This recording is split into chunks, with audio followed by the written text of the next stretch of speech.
Assalamualaikum warahmatullahi wabarakatuh. Alhamdulillahirabbil alamin. Wassalatu wassalamu ala asyrafil anbiya'i wal mursalin wa ala alihi wa sahbihi ajma'in. Asyhadu an la ilaha illallah wahdahu la syarika lah wa asyhadu anna Muhammadan abduhu wa rasuluh sallallahu alaihi wasallam la nabiyya wa la rasula ba'da amma ba'du. Baik, pada video selanjutnya ini, video yang kedua ini kita akan melanjutkan pembahasan tentang manajemen dan kepemimpinan pendidikan Islam. Nah, yang kali ini itu pada bab 2 ya.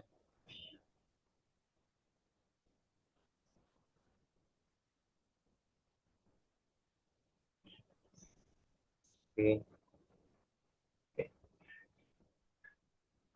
Ini seperti biasa cover dari buku dan daftar isi buku. Oke, yang pertama itu esensi kepemimpinan. Dalam suatu organisasi, keberadaan kepemimpinan memiliki peran sangat penting sebab merupakan salah satu fungsi dari manajemen.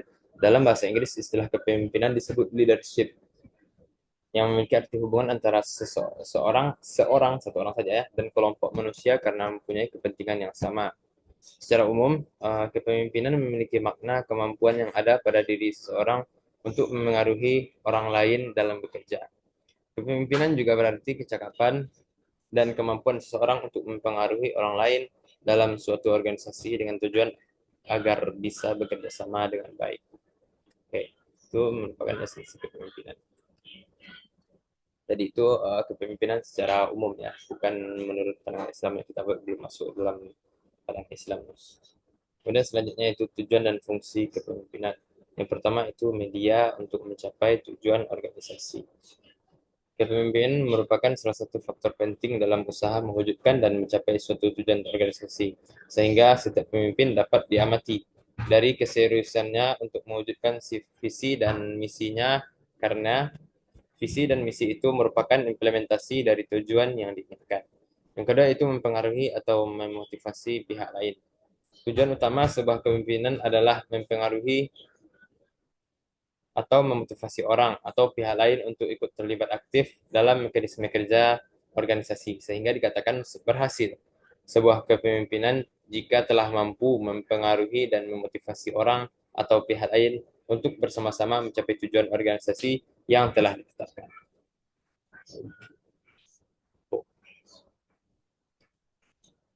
Karakteristik kepemimpinan. Yang pertama itu karismatik. Kemampuan seseorang dalam mempengaruhi orang atau kelompok orang lain yang didasarkan pada bakat supernatural dan kekuasaan atraktif. Jadi itu merupakan bawaan dari diri sendiri. Dia memiliki karismatik yang membuat orang lain itu uh, terpengaruhi oleh karismatiknya itu. Kemudian yang kedua yaitu transaksional. Kepemimpinan yang menekankan pada kualitas dan pelayanan publik melalui pemberian reward ataupun dengan promosi jabatan struktural, sehingga tujuan jangka pendek atau panjang dapat tercapai dengan mudah, efektif, dan efisien. Kemudian yang ketiga,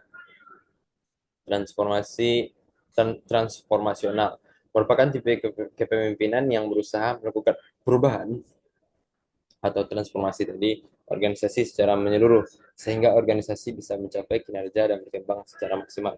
Jadi dia mengubah secara keseluruhan gitu ya. Kemudian selanjutnya demokratis. Merupakan tipe kepemimpinan yang lebih humanis. Tidak ada pemisah antara atasan dan bawahan, namun yang dibangun adalah hubungan kerja berdasarkan persaudaraan.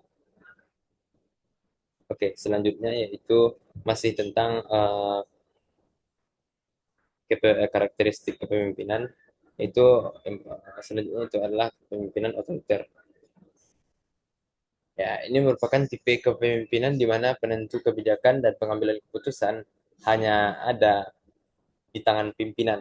Bawahan tidak ikut terlibat. Jadi hanya bawahan tidak perlu ikut dalam uh, rapat pengambilan keputusannya. Itu hanya keputusan pribadi dari pemimpin sendiri. Ya.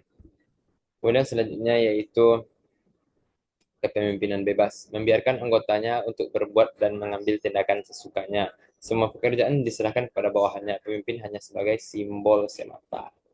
Ya, jadi ya semua tugas hanya bawahan yang mengerjakan. Ini kita dan pemimpinnya itu hanya sebuah simbol sebagai bukti bahwa ada pemimpin itu saja. Kemudian situasional, pemimpin akan berusaha beradaptasi dan menyesuaikan dengan situasi dan kondisi organisasi yang berlaku dan bersifat fleksibel.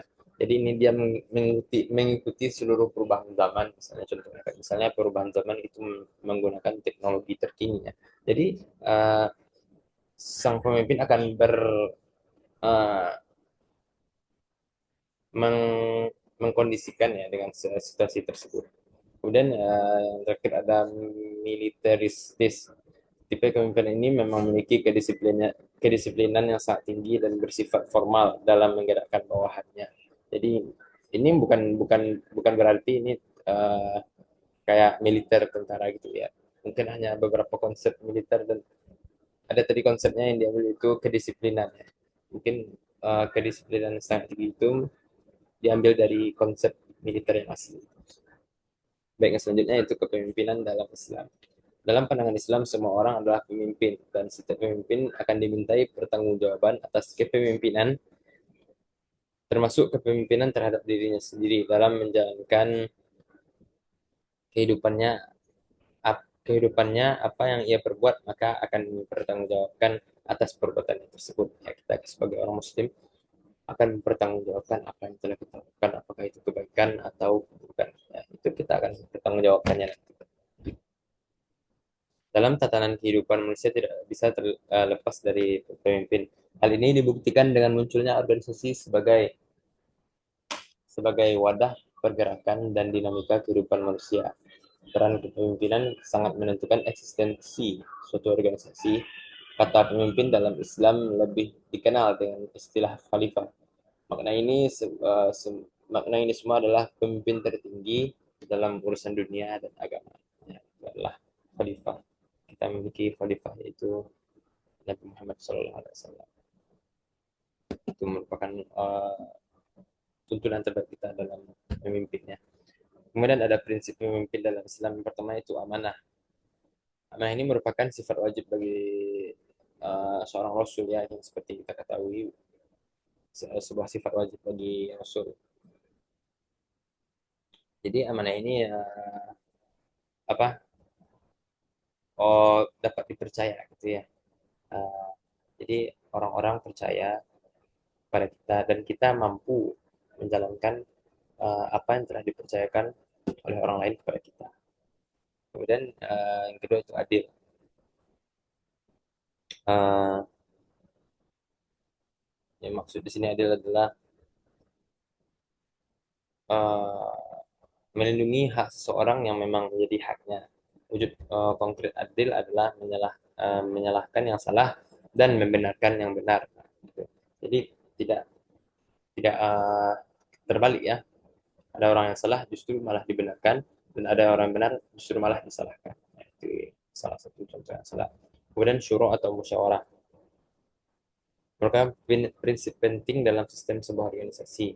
Musyawarah memiliki arti segala sesuatu yang dapat diambil atau dikeluarkan dari yang lain untuk memperoleh kebaikan. Jadi istilah lainnya musyawarah itu adalah rapat ya.